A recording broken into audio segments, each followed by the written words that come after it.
Good day to you. Please introduce yourself. Good day, sir. I am Racklyn Vaisa Estocapio, 32 years old, married with 3 kids, 12 and 9 years old son and 5 years old daughter, living at 623 Purok 5, Capellan, Ilagan City, Isabela. I have 2 brothers and 1 sister. I am third child of the family. I am high school graduate. Okay. Can you tell me your work experience? Yes, sir. I work in Kingdom of Saudi Arabia as a domestic helper for 2 years and 3 months to a 1 elderly, 1 adult, to a couple with 5 years old child. I do all household chores like cleaning, cooking, laundry, ironing, car washing, and my main duty is taking care of the child. Okay. In your previous employer, how would you take care of the children, especially when sick? I am always securing the safety of their child, sir. When the baby is sick, I will check the temperature. If the baby is sick, I will call my employer. Okay. How would you describe yourself? I am hardworking, honest, and responsible person, sir. Do you have any tattoo? No, sir.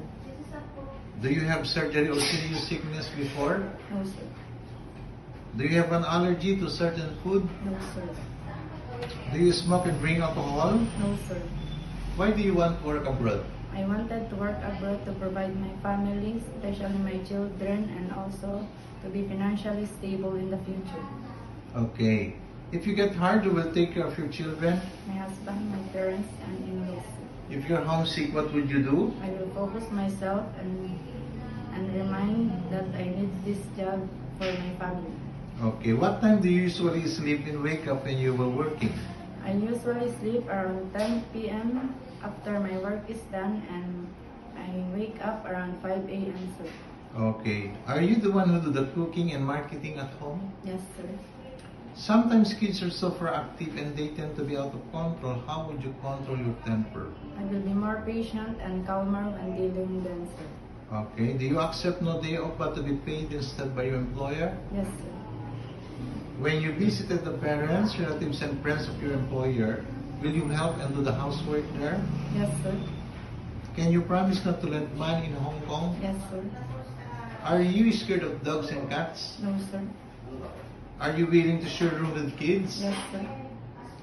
Do you promise not to use cell phone during working hours? Yes, sir.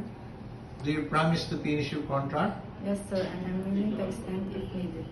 Can you cook Chinese food? No, sir, but I'm willing to learn it. Can you sing a nursery song? Yes, sir. Like, Baba, black sheep, have you anyone? Yes, sir, 3 bags full.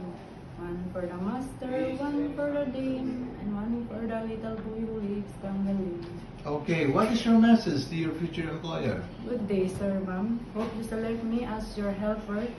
I am hardworking, honest, and responsible person.